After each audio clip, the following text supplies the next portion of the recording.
저는 현재 시댁에 살고 있는 새댁입니다. 결혼 2년 차에 아직 아이는 없어요. 남편은 오래전에 어머니를 여의고 결혼 전까지 시아버지와 단둘이 한 집에 살고 있었어요. 저에게 결혼하기 전에 진지하게 이야기를 하고 싶다며 고민을 털어놓았습니다. 아버지께서 아주 몸이 안 좋으신 것은 아닌데 혼자 두고 따로 살기에는 자기가 너무 걱정이라며 말이죠. 워낙 효자로 소문난 남편이라 저는 그런 점도 마음에 들었습니다. 그래서 걱정 말라고 결혼해도 시아버지 모시고 살겠다고 이야기를 했습니다. 그러자 남편은 정말 뜰 듯이 기뻐했어요. 남편과 만난 계기는 영화관에서였습니다. 당시 영화관 매표소에서 근무하고 있던 저는 주로 낮에 근무를 섰어요. 평일 낮에는 영화를 보러 오는 손님도 별로 없고 한가로워서 시간이 무척 느리게 흘러가곤 했습니다. 자주 오는 손님들의 얼굴은 금세 외울 정도였어요. 그날도 제 눈에 띈 남자가 한 명 있더라고요. 멀쩡하게 생겼는데 맨날 대낮에 혼자 영화를 보러 오길래 저는 백수인가 보다라고 생각했었습니다.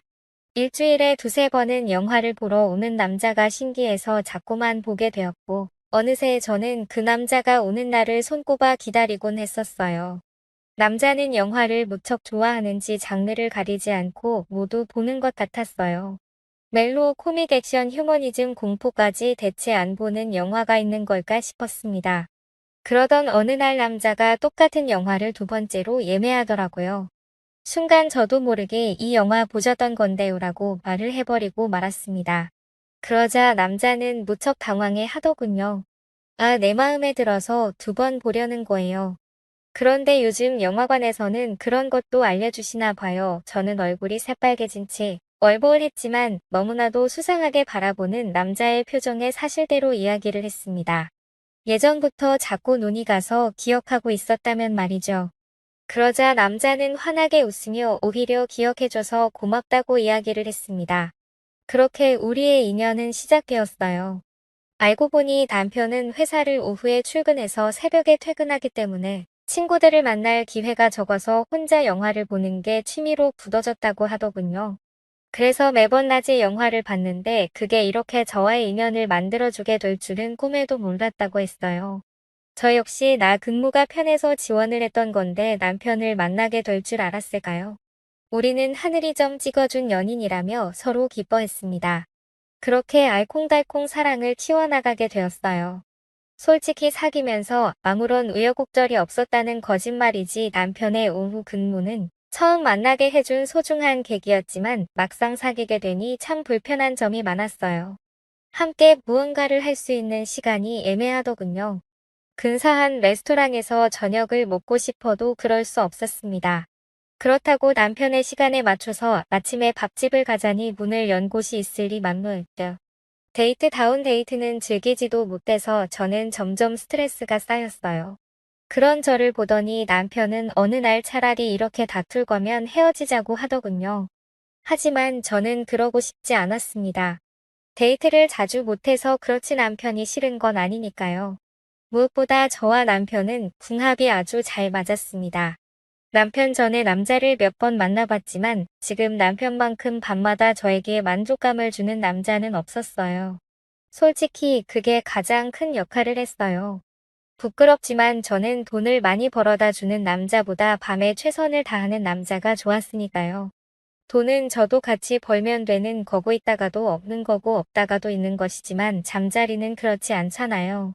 그렇기 때문에 남편의 바지가랑이를 붙잡고서라도 절대 헤어지지 않을 거라고 말했습니다.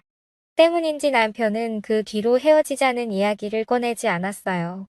차라리 이렇게 매번 힘들게 데이트를 할 바에는 아예 결혼을 하자고 결심을 했습니다.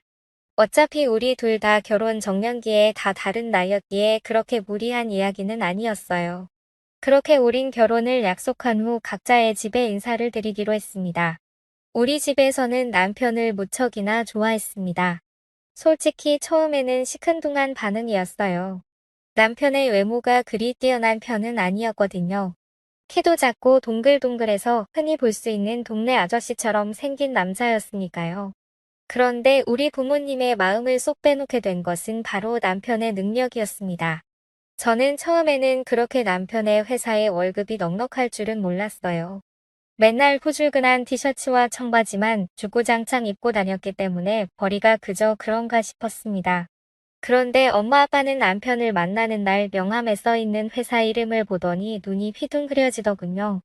아마 어른들은 알만한 사람들은 다 아는 그런 기업인가 봐요. 솔직히 저는 세상 물정을 잘 모르는 그런 아이였어요. 영화관에서 아르바이트를 하게 된 것도 부모님이 한 번은 스스로 돈을 벌어봐야 한다고 했기에 마지못해서 딱 3개월만 일을 했던 것이었죠. 어릴 적부터 부족함 없이 지내왔었습니다. 아버지는 식당을 3개 정도 운영하시고 어머니는 보습 학원을 운영하는 원장님이었어요. 그래서 물질적으로 엄청 부자처럼 풍요롭지 않아도 나름 여유있게 지냈던 것 같아요. 학창 시절부터 하고 싶은 건 거의 다 하고 지냈거든요. 주변 친구들도 너네 집 잘 산다고 이야기하니 그냥 그렇구나라는 정도였어요. 마땅히 취직을 할 생각도 없어서 초등학교 때부터 꾸준히 하던 피아노로 이름 없는 대학교를 졸업했어요. 그래서인지 유달리 저는 멍하고 순진하다는 이야기를 많이 들었던 것 같아요. 금전적인 감각이 별로 없는 것도 어릴 적의 영향인 것 같았습니다. 어쨌든 그런 쪽으로 부모님이 저보다 훨씬 밝으시니 남편의 직장을 보고서 무척이나 기뻐하셨어요. 그래서 바로 결혼에 대해서 긍정적으로 허락해 주신 것 같았습니다. 이후 저는 신랑 네 집에 인사를 하게 되었어요. 사연 보낼 때 맨 처음에 말씀드린 것처럼 남편은 시아버지를 모시고 살고 있었어요. 어머니께서 돌아가신 때는 남편이 초등학생이었다고 하더라고요. 어느 날 학교를 다녀왔는데 어머니께서 안 좋은 선택을 하신 것을 남편이 발견했다고 합니다. 전 그 말을 듣자마자 저는 남편을 와락 안아주었어요. 어릴 적 얼마나 놀라고 상처를 받았을까 싶더라고요. 왜 어머니께서 그런 선택을 하셨는지 조심스럽게 물어봤는데 남편은 자세히 모르겠다고 하더군요. 어머니께서 식탁 위에 편지를 남겼는데 워낙 경황이 없어서 자신을 읽지도 못했었고 나중에 아버지가 읽어보시고 바로 찢어버렸다고 하더군요. 남편이 커서도 몇 번이고 여쭤봤지만 너는 알 필요 없다는 식으로 항상 대답을 회피하셨다고 합니다. 대신 저도 대체 무슨 일이었을까 궁금했지만 남편의 불행한 과거인데 너무 알려고 하면 상처일까봐 아무 말도 하지 않았습니다. 시아버지를 처음 뵙게 되었을 때 저는 깜짝 놀라고 말았어요. 솔직히 우리 남편은 키도 작고 통통해서 정말 평범하게 생겼거든요. 그런데 시아버지는 키도 180으로 엄청 크시고 체력도 좋으시더라고요. 어깨도 떡 벌어지시고 뼈대도 굵으신데 몸에 군살이 탄탄한 체형이라 환갑이 가까운 나이인데도 어쩜 저렇게 몸 관리를 잘하셨나 자꾸만 쳐다보게 되었어요. 게다가 얼굴도 완전 핸섬마셔서 미중년이라는 말이 어울렸어요. 티셔츠에 청바지만 대충 입고 다니는 남편과 달리 깔끔한 정장에 구두를 신고 멋진 중절모까지 걸치신 모습에 저는 넋을 잃고 쳐다보았습니다. 그런 제 모습에 남편은 멋쩍고 하더군요. 어쩜 이렇게 아버님과 안 닮았냐고 물어보니 자기는 엄마를 닮아서 그렇다고 이야기를 해서 아 그렇구나 하고 이해를 했습니다. 그렇게 첫 대면에 정말 분위기가 좋아서 화하고 웃고 식사를 하느라 시간 가는 줄 몰랐어요. 아버님께서 대화도 어쩜 그리 잘하시는지 농담도 재미있고 재치있는 만담이 정말 즐거웠습니다. 그래서 남편에게 저는 솔직히 셋이 사는 거 걱정되었는데 이런 시아버지라면 전혀 문제없을 것 같다고 이야기했어요. 제 머릿속에는 고리타분하고 재미없는 노인네와 살면 어떡하지 하면서 걱정의 상상을 펼쳤는데 실제로 아버님을 만나고 나니 그런 고민이 싹 사라졌답니다. 이렇게 재미있고 세련된 멋진 시아버지와 살게 된다면 딱히 힘든 점도 없을 것 같았어요. 게다가 아버님은 옛날 사람처럼 꽉 막힌 분이 아니어서 집안일을 많이 하신다고 하니 더욱 걱정은 덜어낼 수 있었어요. 그렇게 셋의 동거가 시작되었습니다. 셋이서 살게 되었을 때 처음에는 조금 어색하고 낯설었지만 점차 지내다 보니 익숙해지더라고요. 옷차림도 어떻게 해야 하나 걱정되어서 긴팔 긴 바지를 입거나 바닥까지 오는 롱 스커트를 입었는데 남편도 시아버지도 편한 옷차림으로 지내서 저도 조금씩 편하게 입게 되었습니다. 시아버지와 남편은 러닝 차림은 아니지만 티셔츠와 나시티 차림의 안에는 반바지를 주로 입고 지냈고 저도 그래서 아가씨 때부터 집에서 입었던 나시티와 반바지를 꺼내 입었어요. 신랑이 하루는 너무 짧은 것 아니냐고 하는데 남편도 시아버지도 반바지 입으면서 왜 나는 안 되냐고 물으니 별말을 못하겠는지 그냥 말더군요. 그렇게 옷차림도 어느 정도 정리가 되었고 집안일도 각자 배분하게 되었습니다. 저는 주로 요리와 설거지를 담당했고 남편은 청소와 분리수거를 도왔어요. 시아버지께서는 자신의 방은 자신이 치우신다며 본인의 방 청소를 맡아서 하셨습니다. 모든 게 아무 문제 없이 착착 흘러와서 신기했어요. 남들은 시댁과 함께 살게 되면 시집살이를 한다면서 너무 힘들어하는데 난 정작 혼자 살 때보다 더 편하다고 느껴졌거든요. 이렇게 착한 남편과 시아버지를 만나는 것도 하나의 복이구나 느꼈답니다. 그런데 모든 일이 순탄하게 흘러갔다면 이렇게 사연을 보내지도 않았겠죠. 결혼한 지 1년이 조금 넘었을 무렵 문제가 생겼어요. 바로 남편의 해외 발령이었어요. 남편이 다니고 있던 회사는 미국에 본사가 있고 우리나라는 한국 지사였거든요. 한국 지사에서 일을 하고 있는 남편은 성과를 인정받아서 미국 본사에 발령받아 출근하게 되었습니다. 남들이 들으면 정말 잘된 일이고 축하해 할 만한 일이잖아요. 저도 처음엔 진심으로 축하를 해주었어요. 그런데 남편이 저에게 이상하다는 듯 자신과 같이 미국에 갈 건데 왜 아무런 준비를 하지 않냐고 하더군요. 그 말에 제가 더 당황했어요. 저는 여기에 부모님도 다 계시고 친구들도 있는데 굳이 남편의 일터에 따라가고 싶지 않았거든요. 미국이란 나라도 물론 가보면 좋겠죠. 그런데 단지 여행으로 가고 싶을 뿐 가서 살고 싶진 않았어요. 엄마 아빠도 없고 친구들도 없는 나라에서 오직 남편이 퇴근하기만을 기다리며 지내기 싫었어요. 상상만 해도 우울증이 올 것 같아서 절대 싫다고 저는 고집을 부렸습니다. 그러자 남편은 한숨을 쉬며 알겠다고 하더군요. 대신 아버지를 잘 모시고 지내달라고 했어요. 아무래도 미국에 3년 정도는 있어야 할 것 같다며 그 사이 종종 휴가 내고 한국에 오겠지만 그렇게 자주 오지는 못할 것 같다고 했어요. 1년에 2번 정도는 꼭 오기로 약속한 뒤 남편은 미국으로 향했습니다. 처음에 시아버지와 단둘이 집에 있다는 사실이 조금 어색하긴 했어요. 대화를 나눠도 항상 남편이 가운데 있었는데 이젠 둘만 이야기를 나누려 하니 자꾸 말이 헛돌더군요. 그런데 저와 마찬가지로 시아버지도 많이 불편하셨는지 어느 날 저를 앉혀놓고 술을 먹자고 하시더군요. 한 번도 단둘이 술잔을 기울인 적이 없어서 이렇게 우리 둘이 남처럼 어색한 것이라며 소주 한 잔 하면서 서로 뚝 터놓고 이야기한 뒤 내일부터 편하게 아빠와 딸처럼 지내자고 하셨어요. 저도 시아버지 말에 동의를 하고 술을 마셨습니다. 이날에는 둘 다 별일이 없었어요. 정말 일반적인 시아버지와 며느리처럼 안주에 소주를 나눠 마신 뒤 이런저런 이야기를 하다가 잠에 들었으니까요. 다음 날부터 서로 편하게 대하자고 약속한 것처럼 시아버지는 정말 저를 편하게 대해주셨습니다. 저도 그런 시아버지의 배려가 싫지 않았어요. 문제는 바로 이 뒤부터였습니다. 부엌에서 식사 준비를 하고 있는데 시아버지께서 쓱 다가오시더니 간을 보자고 하셨어요. 대수롭지 않게 한 숟갈들이니 맛보시고 아주 맛이 좋다며 우리 며느리 참 기특해라고 맥을 다독여 주셨습니다. 칭찬에 으쓱해서 별다른 의식을 하지 못했는데 이게 바로 시작이었어요. 그 뒤로 시아버지께서는 칭찬을 할 때마다 미묘하게 스킨십을 하셨습니다. 처음에는 어깨 그 다음에 팔 허리 순으로 점점 아래로 내려갔어요. 나중엔 아무렇지도 않게 히프를 소삭이시는데 저도 그땐 무슨 생각인지 별다른 의심을 하지 못했죠. 마치 미지근한 물에 익숙해진 개구리가 점점 물이 끓어도 뜨거운 줄 모르고 냄비 안에 있다가 익어 죽는 것처럼 그렇게 서서히 시아버지의 손길에 익숙해져 갔습니다. 워낙 자상하시고 다정한 분이라 그런 표현을 하시는 것이지 날 딸처럼 여긴다고 하셨으니까 그런 거야라며 스스로를 세뇌하고 길들여져 갔어요. 가끔은 농도가 짙어져서 살짝 이상한 기분이었지만 어디까지나 며느리를 예뻐하는 표현이라고 생각하면서 넘겼습니다. 지금 와서 생각해보면 저 역시 그런 손길이 싫지 않았나 봐요. 아무래도 남편이 멀리 떨어져 있고 점점 외로워져 그런 건지 모르겠지만 나도 모르게 시아버지의 스킨십이 익숙해지고 당연하게 느껴졌습니다. 그러던 어느 날 아버님께서 운동을 하고 왔는데 근육이 많이 뭉친 것 같다며 저에게 안마를 해달라고 하셨어요. 안마는 한 번도 해본 적이 없어서 잘 모르겠다고 했는데 그냥 어깨 쪽을 주무르기만 하면 된다고 하셨어요.